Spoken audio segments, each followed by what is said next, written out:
Subscribing is like offering your soul to the God Emperor, except this time you'll get new videos instead of eternal servitude. Hit that button unless you're a heretic. The Plague Wars stand as a testament to the insidious reach of chaos and the relentless ambition of one of its most fearsome champions, Mortarion. This conflict, which raged across the realm of Ultramar, marked a pivotal moment in the ongoing struggle between the forces of order and chaos, with far-reaching consequences for the Imperium of Man and the ruinous powers alike. The Plague Wars were not merely another incursion by the forces of chaos, but a carefully orchestrated campaign that sought to tip the cosmic scales in favor of Nurgle, the chaos god of decay and pestilence. At the heart of this conflict stood Mortarion, the demon Primarch of the Death Guard, whose tactical brilliance and unwavering dedication to his patron god would push the boundaries of what was thought possible in the name of corruption and decay. As the festering armies of Nurgle swept across Ultramar, led by Mortarion and his elite Death Shroud, they left in their wake a trail of despair, disease, and death. The Ultramarines and their successor chapters fought valiantly to stem the tide of corruption, but the sheer ferocity and unrelenting nature of the Plague Wars tested even their legendary resilience. The conflict's impact extended far beyond the battlefields of Ultramar. It sent shockwaves through the Imperium, forcing a re-evaluation of defensive strategies and the very nature of the threat posed by Nurgle's forces. For the followers of the Plague God, the Plague Wars represented an unprecedented opportunity to spread their corrupting influence and challenge the dominion of the other Chaos Gods. As we delve deeper into the events and consequences of the Plague Wars, we must consider the broader implications for the balance of power within the pantheon of chaos. Did Mortarion's audacious campaign truly shift the cosmic scales in Nurgle's favor? Or did it simply expose the ever-shifting nature of power among the ruinous powers? To understand the full scope of the Plague Wars and their impact on the Warhammer 40,000 universe, we must examine not only the military engagements, but also the underlying motivations, the intricate web of alliances and rivalries within chaos, and the long-term consequences for both the material realm and the warp itself. As we explore each facet of this conflict, from its origins to its aftermath, we will uncover the intricate tapestry of betrayal, ambition, and cosmic machinations that define the eternal struggle in the grim darkness of the far future. The Plague Wars serve as a chilling reminder that in the battle for supremacy, even the gods themselves are not immune to the ever-changing tides of fate and the relentless pursuit of power. The roots of the Plague Wars stretch deep into the annals of imperial history, intertwining with the tragic fall of Mortarion and the corruption of his Death Guard Legion. Long before the first pestilent clouds billowed over Ultramar, the stage was set by events that would shape the galaxy for millennia to come. Mortarion's journey from loyal Primarch to Demon Prince of Nurgle began on the toxic world of Barbarous. Raised among the poisonous fumes and under the tyrannical rule of witch lords, he developed an unyielding resilience and a deep-seated hatred for psychers and warpcraft. This formative experience would ironically pave the way for his eventual embrace of the very powers he once despised. During the Great Crusade, Mortarion led the Death Guard with grim determination, earning a reputation for unwavering resolve in the face of impossible odds. However, beneath his stoic exterior, resentment festered. He felt undervalued by the Emperor and grew increasingly bitter towards those who wielded psychic abilities, seeing them as a threat to humanity's future. The Horus Heresy proved to be the catalyst that would forever alter Mortarion's destiny. Swayed by Horus's arguments and promises, he turned against the Imperium. Yet, it was during the Legion's fateful journey through the warp that Mortarion's fate was truly sealed. Trapped in a swirling maelstrom of plague and despair, he made a desperate pact with Nurgle to save his sons, forever binding himself and the Death Guard to the Plague God's service. In the millennia that followed, Mortarion's bitterness transformed into a zealous devotion to Nurgle's cause. He reshaped the Death Guard into a terrifying force of plague and decay, launching countless raids against Imperial worlds. Each incursion served a dual purpose: to spread Nurgle's influence and to gather intelligence for a far grander scheme. The Plague Wars themselves were born from a confluence of cosmic events and meticulous planning. The formation of the Great Rift, tearing reality asunder and flooding the galaxy with warp energy, provided the perfect opportunity for chaos to strike. Mortarion, ever the master strategist, saw in this galactic upheaval a chance to deal a crippling blow to the Imperium and elevate Nurgle's standing among the Chaos Gods. Ultramar, the realm of Mortarion's brother Robut Guilliman, was chosen as the primary target, not merely out of spite or rivalry. Its strategic importance as a bastion of Imperial strength made it the perfect proving ground for Nurgle's pestilential might. By corrupting this symbol of order and stability, Mortarion aimed to demonstrate the inevitability of decay and the futility of resistance against Nurgle's embrace. The opening salvos of the Plague Wars were fired with insidious subtlety. Long before the first Plague Marines made planetfall, Nurgle's agents had infiltrated key worlds in Ultramar. They sowed the seeds of disease and discord, weakening defenses and preparing the ground for the coming onslaught. As the conflict erupted into full-scale war, it quickly became apparent that this was no ordinary chaos incursion. The sheer scale and coordination of the attacks spoke to years, if not decades, of careful preparation. Mortarion unleashed not just the military might of the Death Guard, but a dizzying array of plagues and corruptions tailored to each world's unique biosphere. The Plague Wars represented an evolution in Nurgle's approach to warfare. Traditional concepts of victory and defeat were supplanted by a more insidious metric: the spread of corruption. Every battle, win or lose, served to further contaminate Ultramar. The very act of resistance only hastened the spread of Nurgle's influence, as each fallen defender became a vector for new and more virulent strains of disease. This conflict also marked a significant shift in the balance of power within the pantheon of chaos. Nurgle, often seen as the most passive of the Chaos Gods, demonstrated a level of strategic acumen and proactive aggression that caught both his rivals and the Imperium off guard. The Plague Wars served as a declaration. Nurgle was no longer content to simply wait for decay to take its course. He was now actively shaping the galaxy to his diseased vision. As the war raged on, its impact reverberated far beyond the borders of Ultramar. Other Chaos factions watched with a mix of awe and concern as Nurgle's influence grew. The Imperium, still reeling from the formation of the Great Rift, found itself facing a threat that challenged not just its military might, but the very foundations of its existence. The Plague Wars became a crucible in which the future of the galaxy would be forged, with Mortarion as the diseased hammer striking against the anvil of Ultramar. The Plague Wars stood apart from typical chaos incursions through a series of distinctive features that highlighted Nurgle's growing influence and Mortarion's tactical genius. At the forefront was the unprecedented scale of biological warfare employed. Each world in Ultramar faced a uniquely tailored cocktail of diseases, engineered to exploit local weaknesses and maximize suffering. Mortarion's strategy extended beyond mere physical corruption. Psychological warfare played a crucial role, with the constant threat of infection wearing down even the most stalwart defenders. The insidious nature of Nurgle's plagues meant that victory could never be absolute. Even successful repulsion of Death Guard forces left lingering spores and infections that continued to spread. The Plague Wars also showcased Nurgle's ability to adapt and evolve. As Imperial forces developed countermeasures, new strains of disease would emerge, more virulent and resistant than before. This constant mutation kept Ultramar's defenders perpetually off balance, forcing them to continuously revise their strategies and expend precious resources on medical research. A key feature of the conflict was the corruption of the environment itself.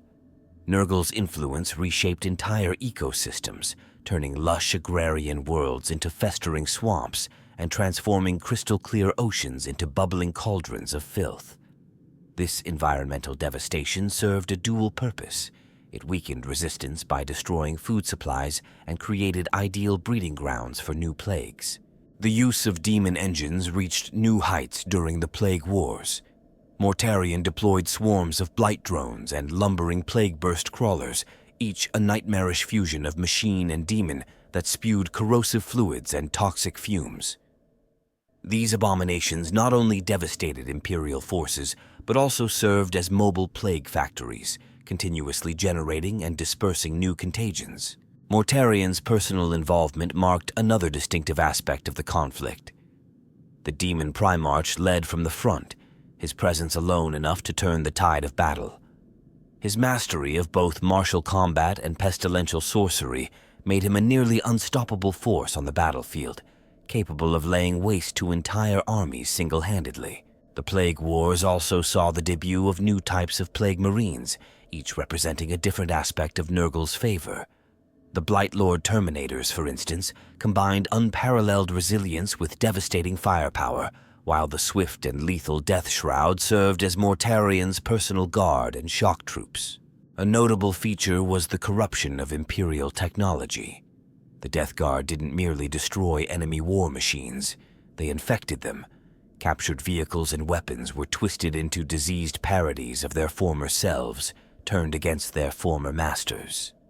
This perversion of Imperial might serve as a powerful psychological weapon, undermining the defenders' faith in their own arsenals. The use of civilian populations as weapons represented one of the most horrific aspects of the Plague Wars. Infected civilians became unwitting carriers of disease, spreading contagion behind enemy lines. This tactic not only increased the reach of Nurgle's plagues, but also forced Imperial defenders into the moral quandary of how to deal with their own infected populace. Nurgle's influence manifested in bizarre and terrifying ways beyond conventional warfare. Reports emerged of plants that bled, animals that spoke in tongues of madness, and rain that carried hallucinogenic spores. These phenomena blurred the lines between reality and nightmare, further eroding the morale of Ultramar's defenders. The conflict saw the emergence of new chaos cults at an unprecedented rate. As despair and disease spread, many turned to Nurgle for salvation, forming cults that acted as fifth columns within besieged populations. These cults ranged from nihilistic death worshippers to misguided individuals who genuinely believed Nurgle's gifts would save them. A unique feature of the Plague Wars was the way it challenged the very concept of victory. Traditional metrics of success, territory gained, enemies slain, became almost meaningless in the face of Nurgle's inexorable spread. Every engagement, regardless of outcome, served to further the Plague God's goals by spreading disease and corruption. The conflict also highlighted the grim efficiency of the Death Guard's logistics. Unlike other Chaos forces, which often relied on raids for supplies, Mortarion's armies seemed to have an endless supply of munitions, war machines, and fresh troops. This sustained assault capability put immense pressure on Imperial supply lines and reinforcement efforts. Perhaps most disturbing was the joy exhibited by Nurgle's forces. In stark contrast to the grim determination of Imperial defenders, the followers of the Plague God reveled in the carnage and suffering. This unsettling mirth in the face of horror and death served as a potent psychological weapon, undermining enemy morale and highlighting the alien nature of chaos. The Plague Wars also served as a testing ground for new forms of warpcraft. Nurgle's sorcerers unleashed spells that defied conventional understanding of both magic and science, blurring the lines between the material and immaterial. These reality-warping effects added an element of unpredictability to every engagement, forcing Imperial forces to contend with ever-shifting battlefield conditions. The Plague Wars occupy a pivotal position in the narrative of Warhammer 40,000, serving as a fulcrum upon which the fate of the Imperium teeters. This conflict represents more than just another battle in the endless war for survival. It embodies the existential threat that chaos poses to humanity's future. Within the broader context of the setting, the Plague Wars highlight the vulnerabilities of even the most fortified Imperial bastions. Ultramar, long considered a model of Imperial efficiency and strength, found itself on the brink of total corruption. This stark reality serves as a chilling reminder that no realm, no matter how well defended or governed, is truly safe from the insidious reach of chaos. The conflict's impact reverberates through multiple facets of the Warhammer universe. In terms of military doctrine, it forced a re-evaluation of traditional defense strategies. The unique nature of Nurgle's assault, blending biological warfare with demonic incursion, demanded new approaches to combat and containment. Imperial strategists now grapple with the challenge of defending not just against physical enemies, but against microscopic threats that can render entire worlds uninhabitable. From a political perspective, the Plague Wars underscore the fragile nature of Imperial unity. The near fall of Ultramar sent shockwaves through the High Lords of Terra and the various power structures of the Imperium. It raised uncomfortable questions about the allocation of resources and the ability of the Imperium to protect its citizens, potentially sowing seeds of doubt and dissent in other sectors. The conflict also serves as a stark illustration of the changing dynamics within the forces of chaos. Nurgle, often perceived as the most passive of the Chaos Gods, demonstrated a level of aggression and strategic acumen that caught many off guard. This shift in behavior has implications for the eternal great game played between the ruinous powers, potentially altering the balance of power within the warp itself. In the realm of faith and ideology, the Plague Wars present a complex challenge to Imperial dogma. The resilience of Ultramar's defenders in the face of overwhelming odds reinforces the narrative of human determination and the Emperor's divine protection. However, the sheer scale of devastation and corruption also provides fuel for those who question the Imperium's ability to safeguard humanity's future. The conflict's aftermath leaves an indelible mark on the psyche of the Imperium's citizens. Tales of the horrors witnessed during the Plague Wars spread throughout the galaxy, becoming cautionary stories and fuel for nightmares. This collective trauma shapes cultural attitudes towards disease, mutation, and the threat of chaos, potentially for generations to come. From a strategic standpoint, the Plague Wars demonstrate the interconnected nature of threats facing the Imperium. While Ultramar bore the brunt of the assault, the conflict tied up significant Imperial resources, potentially leaving other sectors vulnerable. This ripple effect illustrates how localized conflicts in the Warhammer universe can have far-reaching consequences across the galaxy. The technological aspects of the Plague Wars contribute to the ever-evolving arms race between the Imperium and its enemies. The development of new bioweapons by Nurgle's forces spurs Imperial research into more advanced medical technologies and countermeasures. This cycle of innovation and counter-innovation further blurs the lines between science and sorcery in the grim darkness of the far future. In terms of individual narratives, the Plague Wars provide a rich backdrop for tales of heroism, sacrifice, and horror. From the valiant last stands of planetary governors to the grim determination of space marines facing impossible odds, the conflict generates countless stories that embody the essence of the Warhammer 40,000 setting. The environmental impact of the Plague Wars adds another layer to the ongoing narrative of a galaxy in decay. The corruption of entire ecosystems serves as a microcosm for the larger themes of entropy and decline that permeate the Warhammer universe. It raises questions about the long-term sustainability of human habitation in a galaxy besieged by such otherworldly threats. For Xenos races, the Plague Wars offer both opportunity and cause for concern. While some may see the Imperium struggle as a chance to advance their own agendas, others recognize the existential threat that Nurgle's success would pose to all life in the galaxy. This complex web of motivations and reactions enriches the political landscape of the Warhammer setting. The conflict also serves as a showcase for the unique attributes of the Ultramarines and their successor chapters. Their response to the invasion highlights the strengths and potential weaknesses of adhering to the Codex Astartes, adding depth to ongoing debates about Space Marine doctrine and organization. The tendrils of the Plague War's influence stretched far beyond the battlefields of Ultramar, intertwining with various factions and elements of the Warhammer 40,000 universe.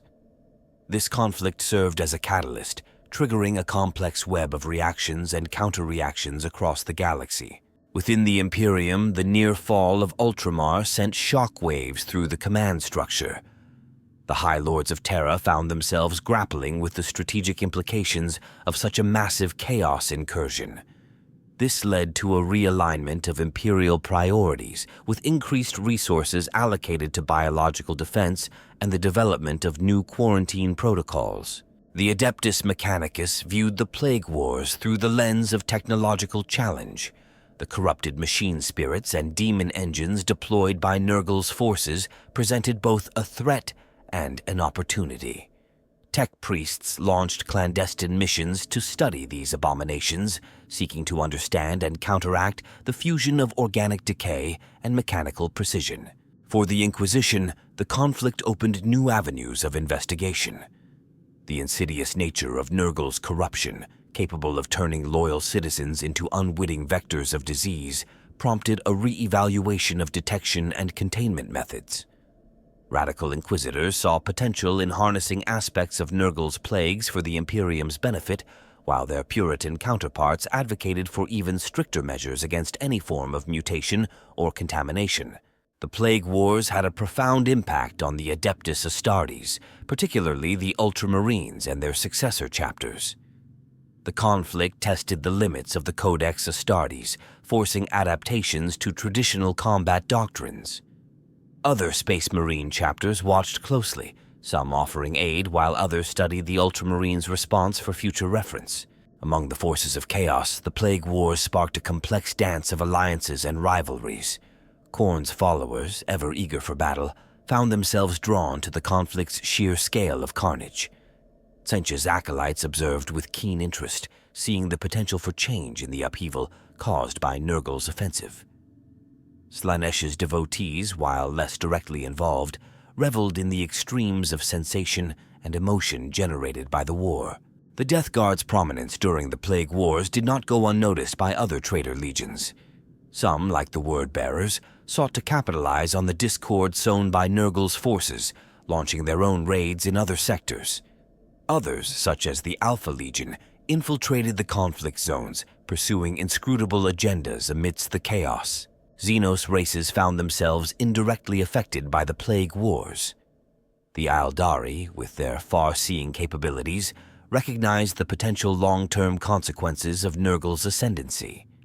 Craftworlds redirected their resources, subtly influencing events to prevent the conflict from spiraling beyond Ultramar's borders. The Orcs, ever opportunistic, saw the weakening of Imperial defenses as an invitation to launch their own attacks. Several wars erupted in neighboring sectors, taking advantage of the Imperium's preoccupation with the Plague Wars. This forced Imperial commanders to divide their attention, further stretching already strained resources. For the Tyranid hive fleets, the Plague Wars presented an unexpected obstacle.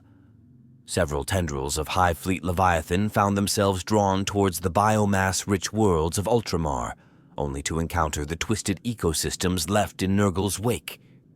This led to bizarre and terrifying adaptations within the Tyranid swarms as they attempted to consume and incorporate Nurgle's plagues.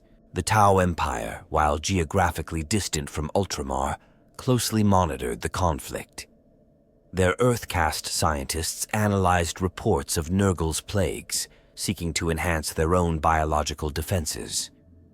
Meanwhile, Tau diplomats saw an opportunity in the Imperium's moment of weakness, intensifying their efforts to expand the greater good into vulnerable human worlds. Within the Imperium, the Plague Wars had far-reaching effects on civilian populations.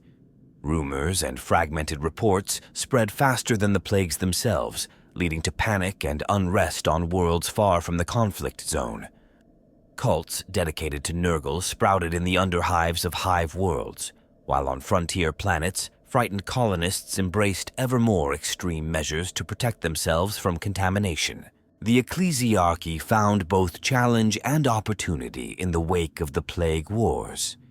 The resilience of faith in the face of Nurgle's corruption became a powerful narrative, with tales of martyred priests and miraculous survivals spreading throughout the Imperium. However, the Church also faced difficult questions from those who saw the devastation as a sign of the Emperor's disfavor. Rogue traders and other free agents of the Imperium experienced ripple effects from the conflict. Trade routes were disrupted, and quarantine zones expanded, forcing many to seek new opportunities or risk ruin. Some unscrupulous captains turned to smuggling, transporting refugees or goods through infected regions at great risk and greater profit. The Officio Assassinorum took a keen interest in the strategic aspects of the Plague Wars. The unique nature of Nurgle's leadership, with its emphasis on demon princes and favored champions, presented both challenges and opportunities for targeted eliminations. New protocols were developed for operating in plague-ridden environments, with mixed success. Even the Adeptus Custodes, guardians of the Emperor on Terra, felt the impact of the Plague Wars. The conflict reinforced their belief in the constant threat posed by the forces of chaos, leading to increased vigilance and more proactive measures in defending the Imperial Palace. The Plague Wars also influenced the ongoing development of Primaris Space Marines. The conflict provided valuable combat data, allowing for refinements in their creation process and tactical deployments.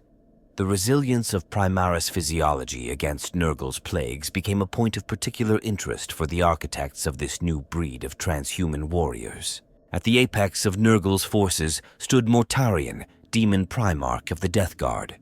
His tactical acumen and millennia of experience shaped the overall strategy of the Plague Wars. Beneath him, a complex hierarchy of commanders, sorcerers, and favored champions directed specific aspects of the campaign. The Plague Companies, 7 in number, formed the backbone of the Death Guard's military structure. Each company, led by a Lord of Contagion, specialized in a particular aspect of Nurgle's pestilential warfare. The First Plague Company, known as the Harbingers, excelled in siege warfare and the corruption of fortifications. Their expertise proved crucial in breaking through Ultramar's formidable defenses. Typhus, first captain of the Death Guard and host of the Destroyer Hive, commanded his own fearsome contingent. His forces focused on spreading the most virulent plagues, often operating independently to strike at vulnerable targets across Ultramar. Typhus's actions sometimes clashed with Mortarion's overall strategy, reflecting the complex and often competitive nature of Nurgle's hierarchy. The Plague Sorcerers played a vital role in the conflict's mystical aspects.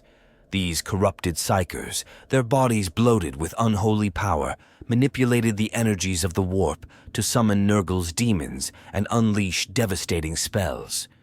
They formed cabals, each dedicated to a specific aspect of Nurgle's pestilential lore, working in concert to overwhelm Imperial defenses. Nurglings, diminutive demons born from Nurgle's garden, swarmed across battlefields in countless numbers.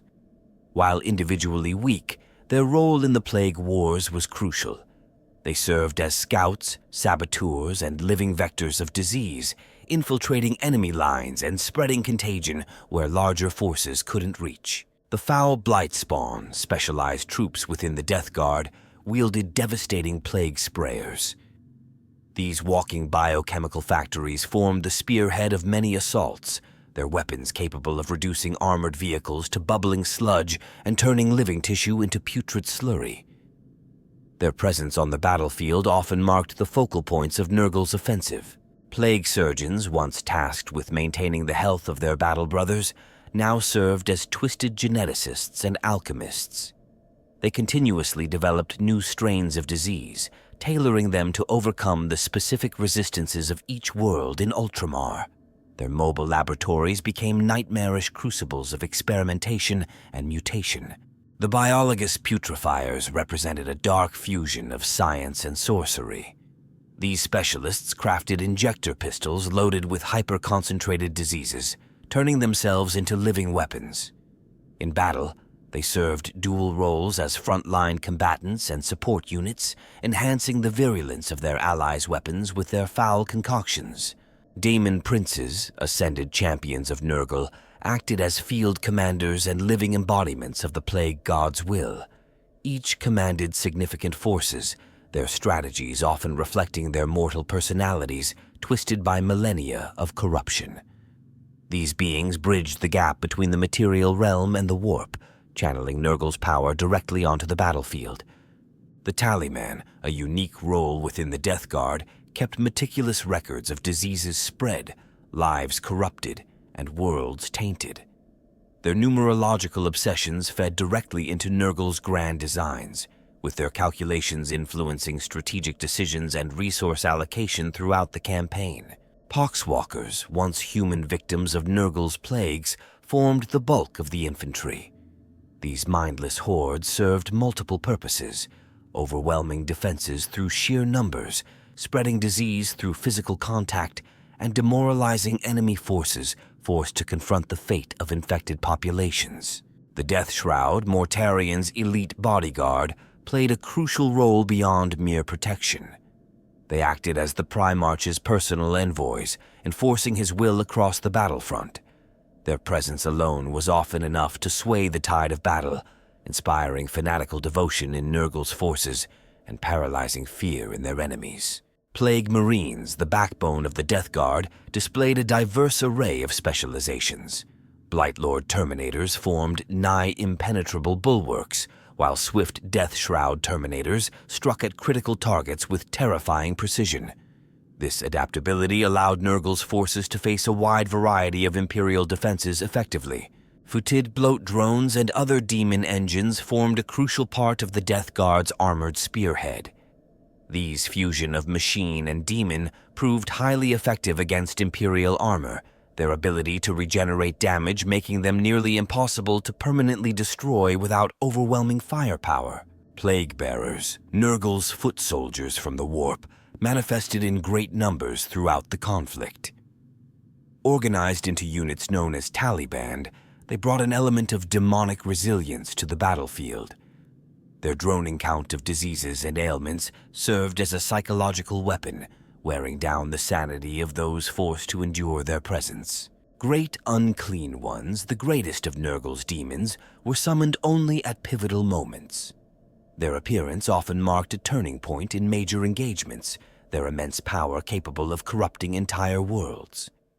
Each Great Unclean One commanded its own legion of lesser demons, adding another layer to the already complex hierarchy of Nurgle's forces. This intricate structure, blending mortal and demonic elements, allowed Nurgle's forces to operate with a level of coordination and purpose rarely seen in Chaos armies.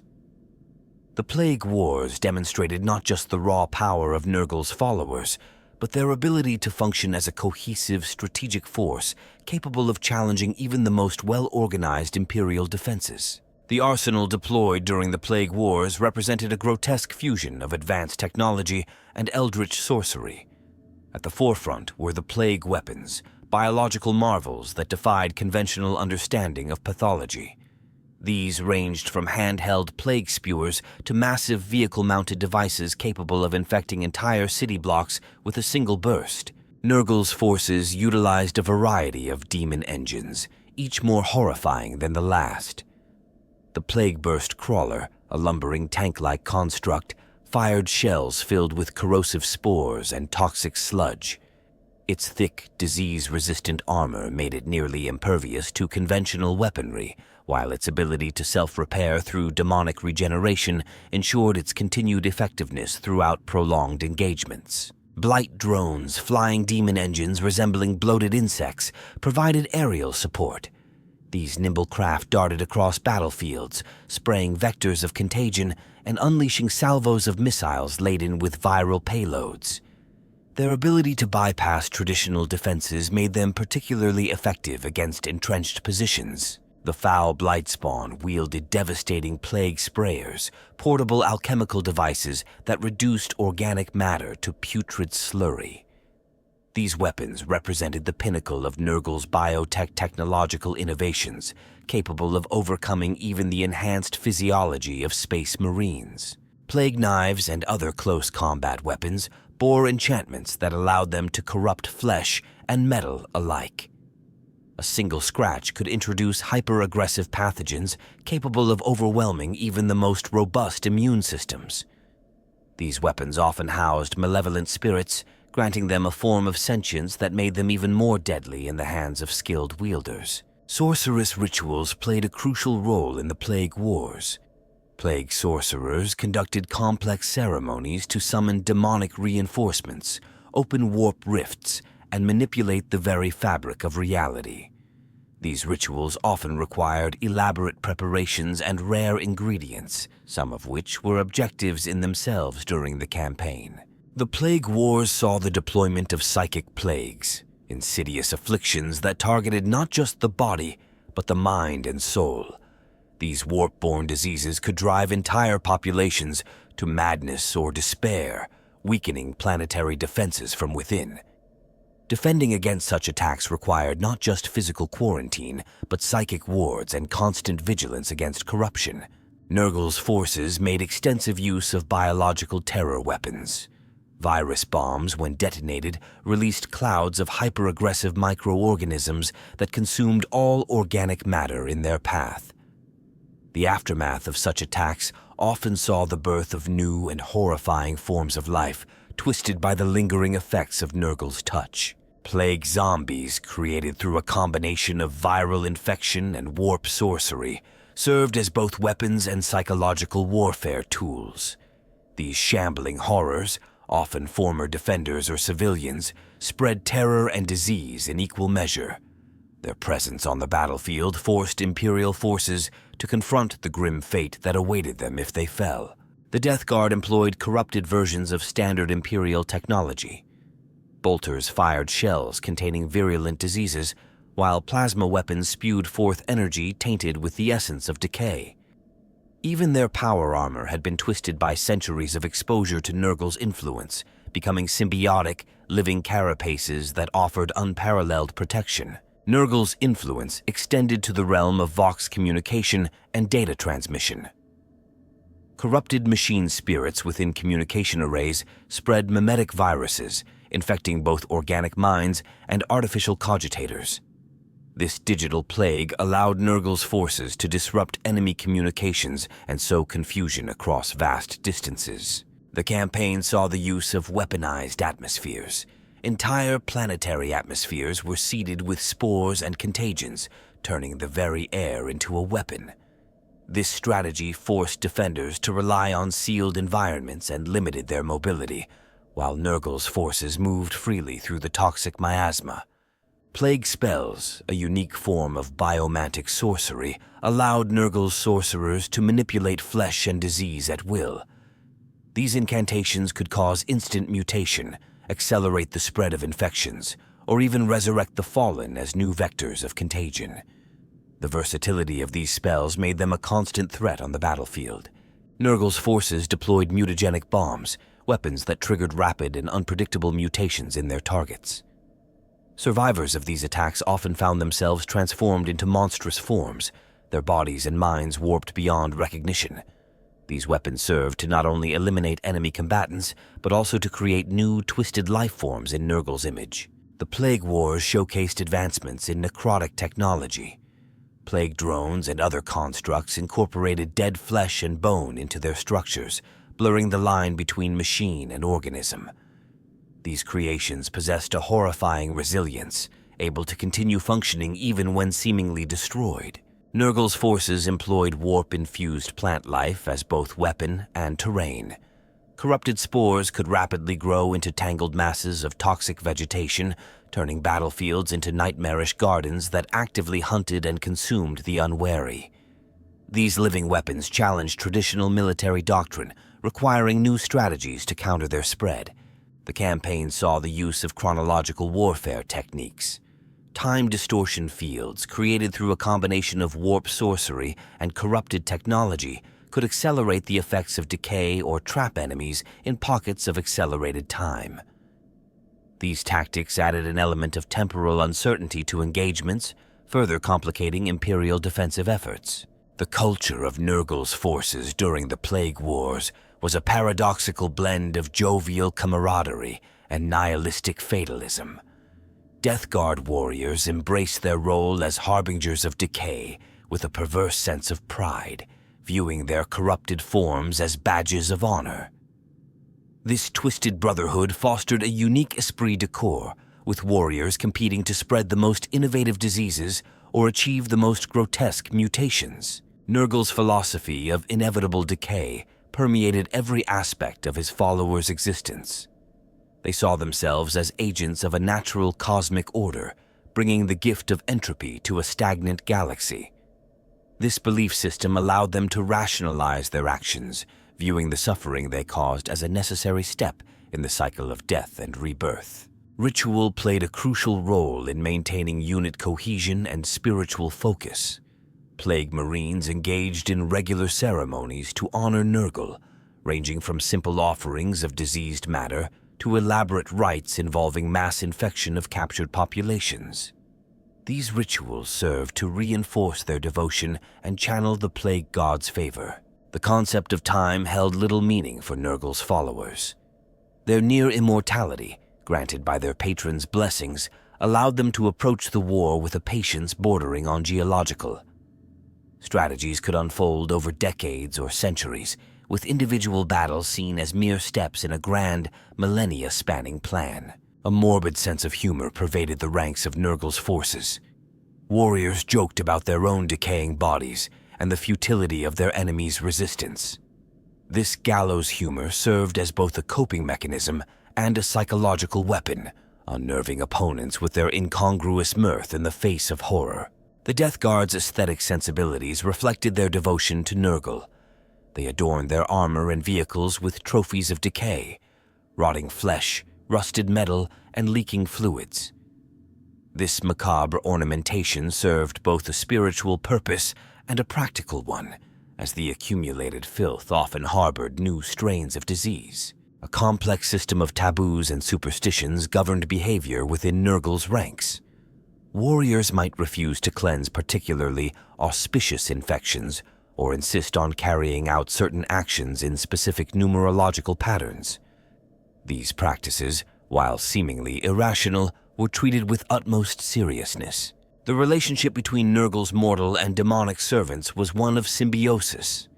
Plague Marines viewed demons as manifestations of their god's will, while demons saw mortal followers as necessary conduits for maintaining their presence in the material realm. This interdependence fostered a unique dynamic rarely seen in other Chaos forces. Education and indoctrination of new recruits followed a gruesome curriculum. Aspirants were subjected to a series of trials involving exposure to increasingly virulent diseases.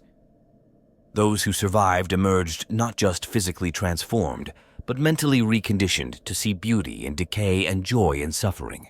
The concept of personal hygiene was completely inverted among Nurgle's followers. The filthier and more disease-ridden a warrior, the higher their perceived status. Leaders often cultivated unique strains of bacteria or parasites as symbols of their rank and favor with the Plague God. A fatalistic acceptance of pain and suffering underpinned the Death Guard's combat doctrine. Warriors willingly endured agonies that would incapacitate normal humans, viewing their own suffering as a form of worship. This pain tolerance made them fearsome opponents, able to fight on even with grievous injuries. The Plague Wars saw the emergence of new philosophical schools within Nurgle's forces. Some factions advocated for a more aggressive approach to spreading corruption, while others favored subtle long-term strategies of infiltration and gradual decay. These ideological debates added layers of complexity to the overall campaign. Art and creativity found unexpected expression among Nurgle's followers. Warriors crafted intricate talismans from diseased flesh and bone, while others composed symphonies mimicking the sounds of plague and decay. This grotesque artistry reflected their warped perception of beauty and harmony. The concept of family was reinterpreted through Nurgle's lens. Warriors saw their fellow Death Guard as brothers, with Mortarion as their father figure and Nurgle as the ultimate patriarch. This perverted familial structure provided a sense of belonging and purpose, replacing the bonds severed by their fall to chaos. Nurgle's followers developed a unique language during the Plague Wars, a pidgin of corrupted Low Gothic interspersed with demonic phrases. This linguistic evolution reflected their altered thought processes and served as a cultural identifier, further separating them from their former Imperial selves. The Death Guard's approach to resource management mirrored Nurgle's cyclical philosophy. Nothing was wasted. Fallen warriors became new vectors of disease. Destroyed vehicles served as incubators for virulent spores. This efficiency, born of their ideological commitment, allowed them to sustain their campaign with minimal external support. A twisted form of spirituality permeated every aspect of life for Nurgle's followers. They saw themselves as evangelists of a universal truth, bringing enlightenment through infection. This missionary zeal drove them to spread their gospel with fanatical determination, viewing resistance as a form of spiritual ignorance to be overcome. The Plague Wars fostered the development of new social structures within Nurgle's forces. Informal hierarchies emerged based on the potency of a warrior's diseases or the extent of their mutations. These organic power dynamics added fluidity to the rigid military structure, allowing for adaptation and innovation in tactics and strategy. The Plague Wars faced numerous challenges and conflicts, both external and internal. Ultramar's formidable defenses proved a significant obstacle, with heavily fortified worlds resisting corruption far longer than anticipated. The Ultramarines and their successor chapters mounted fierce counteroffensives, their tactical acumen matching Mortarion's strategies at every turn. Logistical hurdles plagued Nurgle's forces, despite their resilience to conventional supply problems. The constant need for fresh biomass to fuel their biological weapons strained even the Death Guard's considerable resources. Planets stripped of life became barren wastelands, forcing the invaders to constantly seek new targets to sustain their campaign. Internal power struggles within Nurgle's hierarchy complicated strategic planning. Typhus and his followers often pursued objectives at odds with Mortarion's grand design, leading to conflicting operations that sometimes undermined the overall war effort. These schisms reflected the chaotic nature of Nurgle's forces, where individual ambition could derail carefully laid plans. The Imperium's adaptability posed an unexpected challenge. As the conflict progressed, Imperial forces developed new countermeasures against Nurgle's plagues. Adaptive immunization protocols and enhanced quarantine procedures blunted the effectiveness of previously devastating bioweapons, forcing the Death Guard to constantly evolve their arsenal.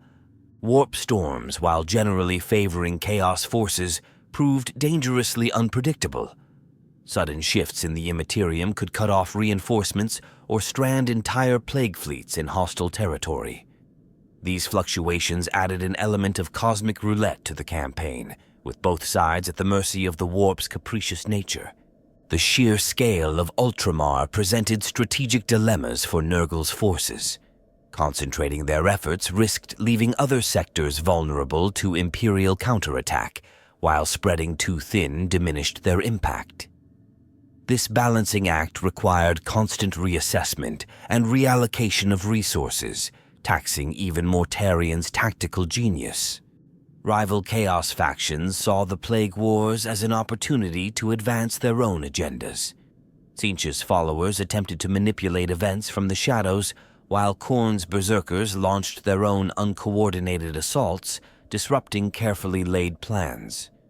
These interventions turned some battlefields into chaotic free-for-alls, with multiple factions vying for supremacy. The resolve of Ultramar's population proved remarkably resilient.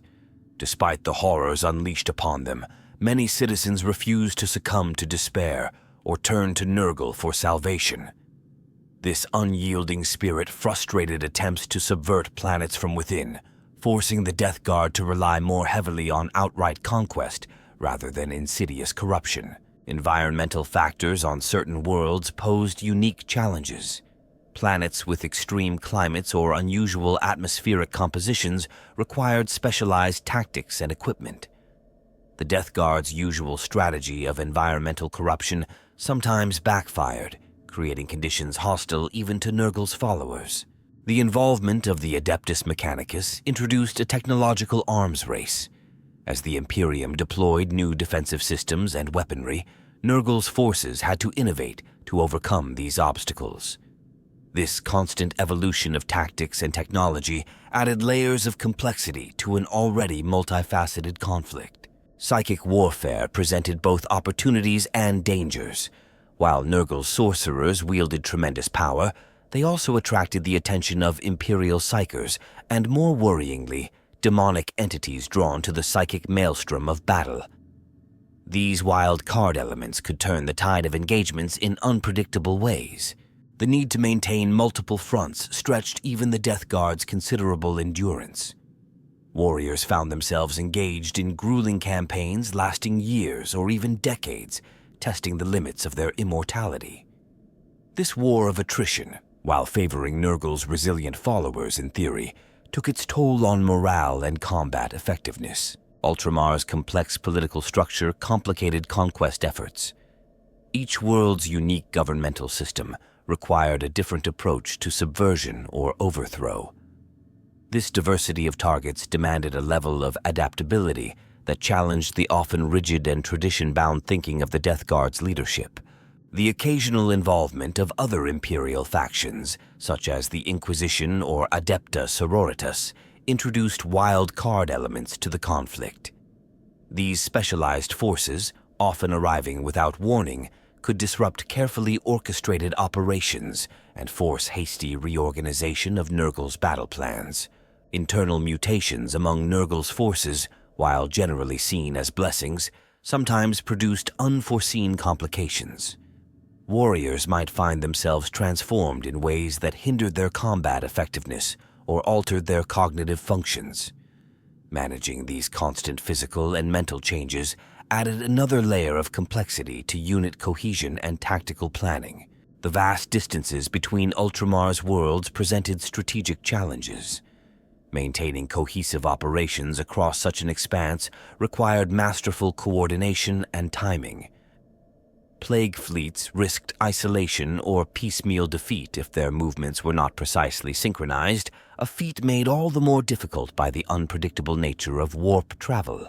Battles for certain key worlds evolved into grueling sieges, bogging down large portions of Nurgle's forces for extended periods. These protracted engagements, while in line with Nurgle's philosophy of inexorable decay, tied up resources that could have been used for further expansion. The balance between thorough corruption and swift conquest became a point of constant debate among the Death Guard's leadership. The Imperium's scorched earth tactics on some worlds denied Nurgle's forces the biomass they relied upon for sustenance and ammunition. Facing barren, lifeless planets, the invaders were forced to divert resources to creating artificial breeding grounds for their plagues, slowing their advance and straining their logistical capabilities. Mortarion, Primarch of the Death Guard, stood as the epitome of Nurgle's corruption. His tactical genius, honed over millennia, guided the overall strategy of the Plague Wars. In battle, Mortarion's presence alone could turn the tide, his massive scythe silence reaping a terrible toll among enemy ranks.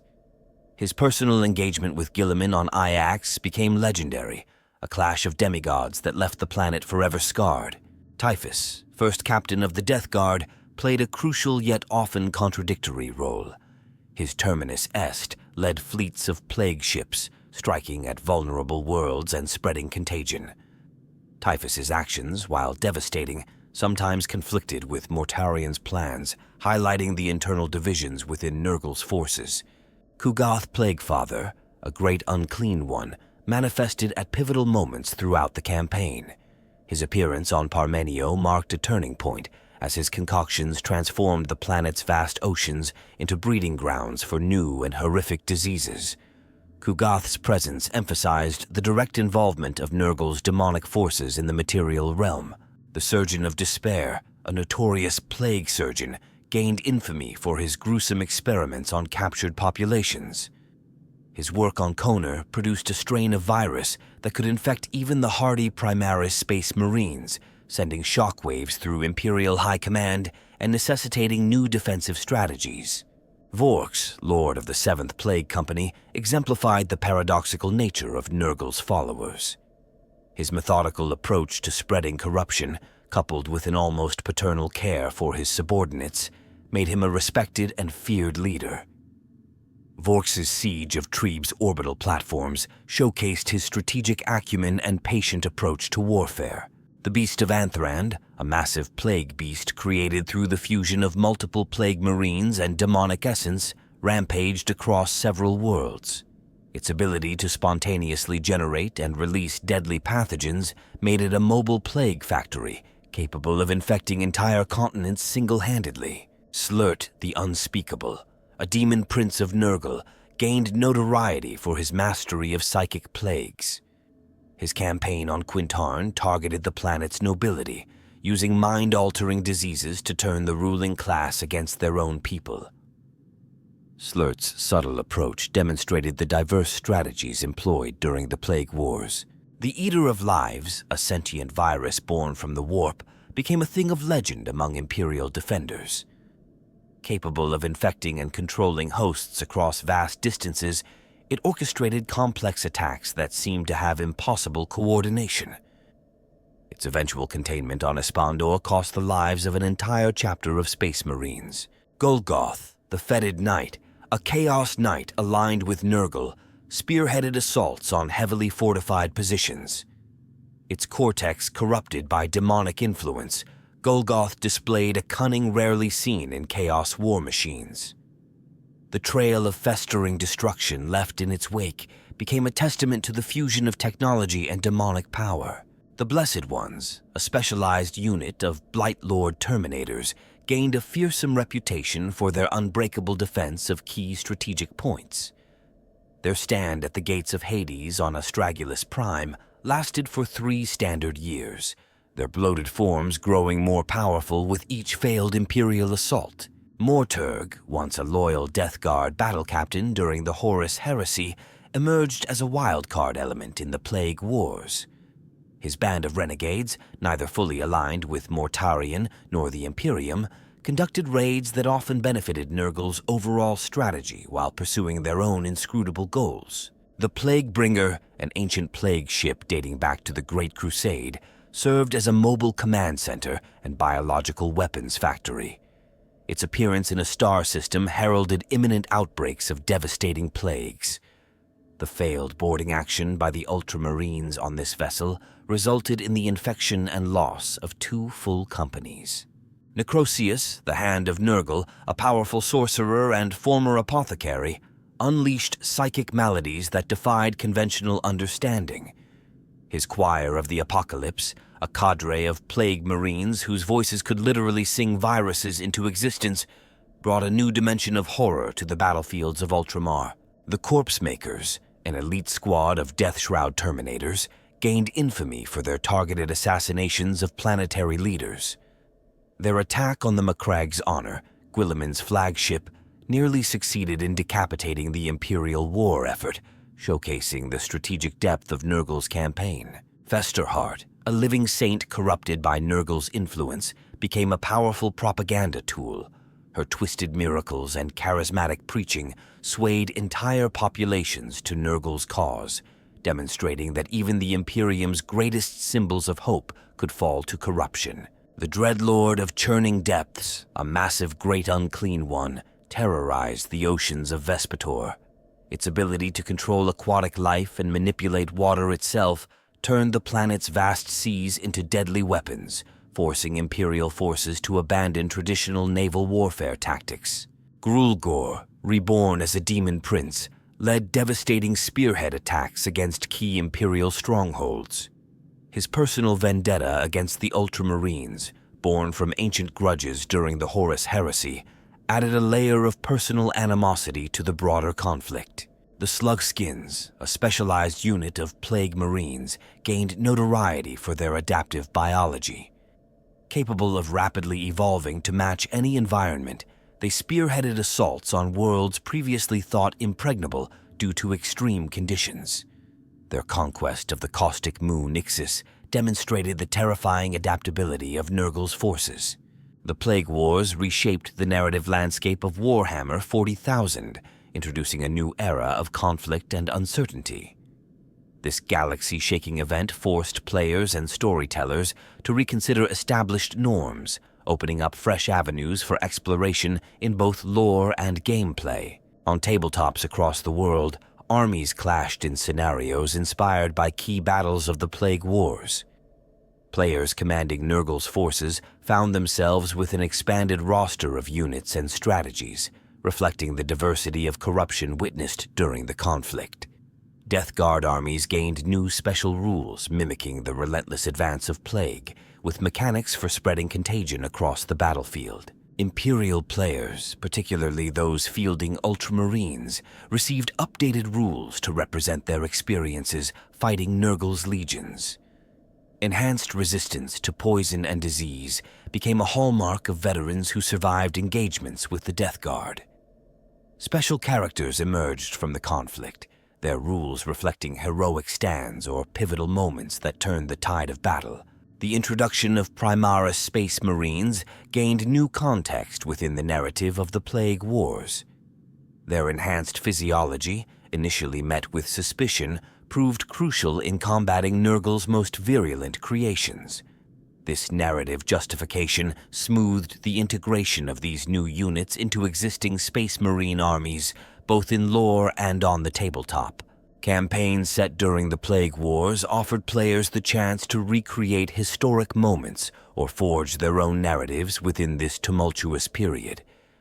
Linked games allowed for the spread of corruption or the gradual purification of worlds, with the outcome of each battle influencing subsequent engagements. This approach added depth to casual play and tournaments alike, creating a more immersive experience. The concept of battlefield corruption became a central mechanic in many game modes inspired by the Plague Wars. Terrain features could become tainted over the course of a battle, affecting unit performance and even spawning Nurgle demons. This dynamic environment challenged players to think beyond traditional strategies, adapting to ever-changing conditions. Narrative plays gained new dimensions, with players taking on the roles of specific characters from the Plague Wars. Asymmetric scenarios pitted small, elite forces against hordes of poxwalkers, or challenged players to hold out against waves of Nurgle's forces, mirroring famous last stands from the conflict. Painting and modeling enthusiasts found a wealth of inspiration in the grotesque aesthetics of Nurgle's forces during the Plague Wars. New technical paints and effects were developed to recreate the oily sheen of diseased flesh or the bubbling texture of corrupted armor. Conversion challenges encouraged players to create unique demon engines or mutated abominations inspired by the conflict. The introduction of psychic awakening as a narrative concept gained traction during the Plague Wars, with the conflict serving as a catalyst for latent psychers. This translated to new psychic powers and stratagems for both Chaos and Imperial forces, reflecting the intense warp activity during the campaign. Forge World released a series of models and rules specifically inspired by the Plague Wars, including massive demon engines and unique characters who rose to prominence during the conflict. These additions provided new centerpiece models for collectors and added strategic depth for competitive players. The narrative impact of the Plague Wars extended to other factions as well. Necron players, for instance, saw new rules representing their awakening tomb worlds reacting to the spread of Nurgle's corruption. Tyranid hive fleets gained adaptations specifically evolved to combat or assimilate Nurgle's plagues. In the realm of video games, the Plague Wars provided a rich backdrop for new releases.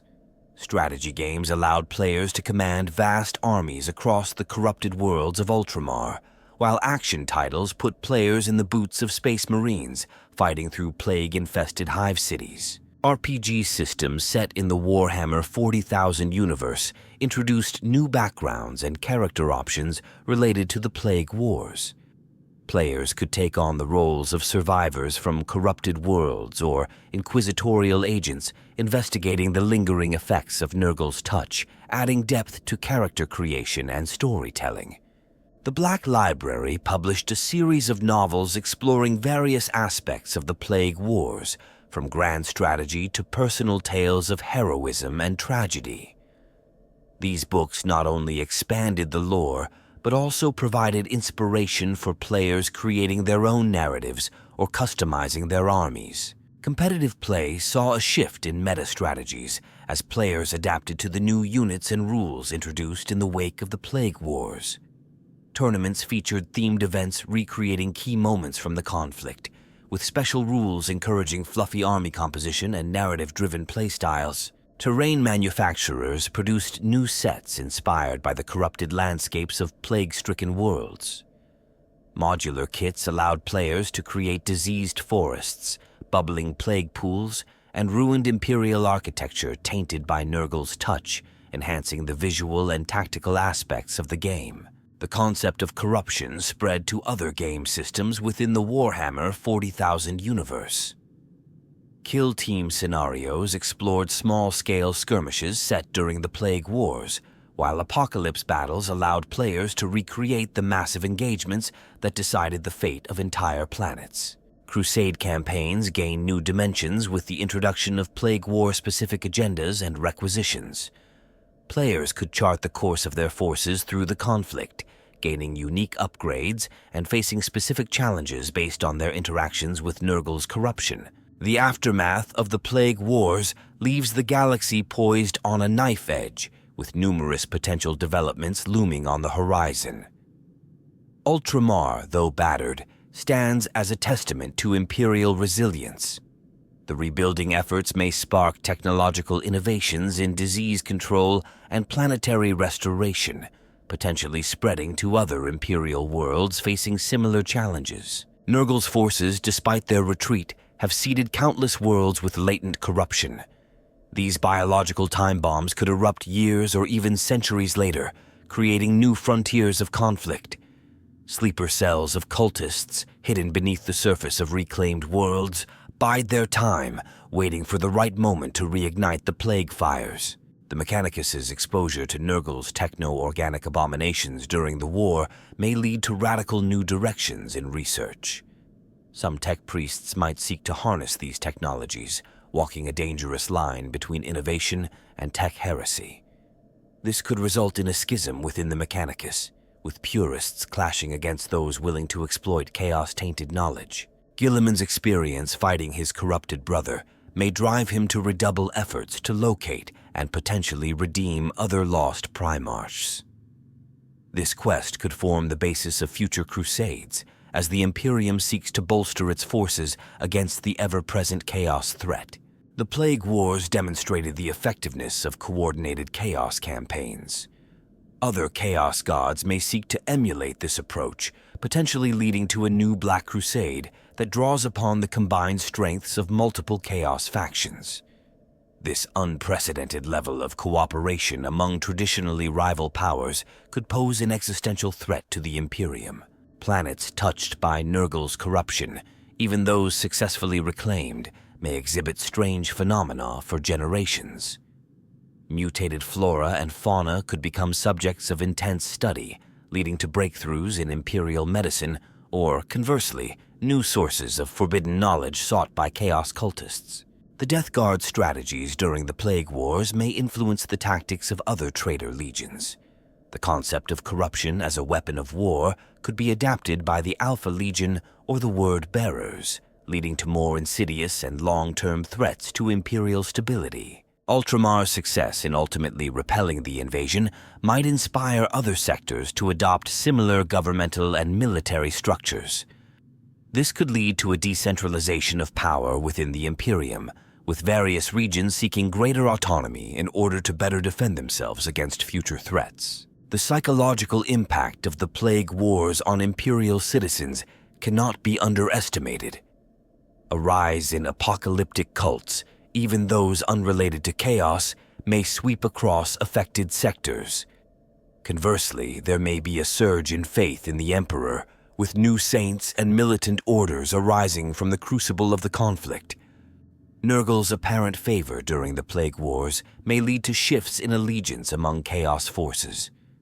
warbands previously loyal to other gods might flock to Nurgle's banner, sensing an opportunity for ascendancy. This could disrupt the balance of power within the Eye of Terror and beyond. The Imperium's Biologist Division may gain newfound importance in the wake of the Plague Wars.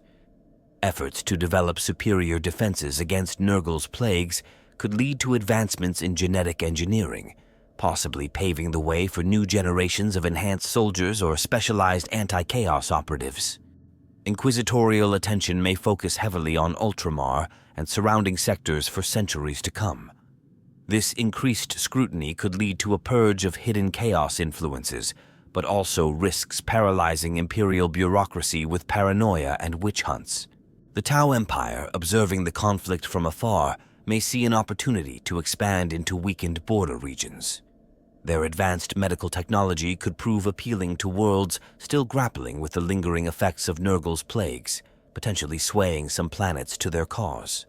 Nurgle's focus on Ultramar may have allowed other Chaos gods to extend their influence elsewhere in the galaxy. Future conflicts might reveal unexpected strongholds of Slaanesh or Khorne that grew while attention was fixed on the Plague Wars. The experience gained by Imperial forces in combating Nurgle's plagues may lead to the formation of specialized units dedicated to biowarfare and containment. These new formations could become critical in future engagements, not just against Chaos, but also in confronting Tyranid hive fleets or orc fungal infestations. Cooperation between Astartes chapters during the Plague Wars may result in lasting alliances and joint training programs. This increased unity among Space Marine forces could significantly enhance the Imperium's rapid response capabilities in future crises. The Eldar's role in the conflict, however subtle, may have unknown consequences. Their actions to manipulate the course of the war could have set in motion far-reaching plans that will only become apparent in the millennia to come, potentially tied to their ongoing struggle against Slaanesh. Planets lost to Nurgle's corruption may become pilgrimage sites for the Death Guard and other Chaos forces. These worlds could serve as staging grounds for future incursions, requiring constant vigilance from Imperial defenders. The Plague Wars' demonstration of the galaxy's vulnerability may accelerate research into webway technology as a means of safer interstellar travel. This could lead to increased conflict with the Eldar or potentially disastrous breaches into the warp.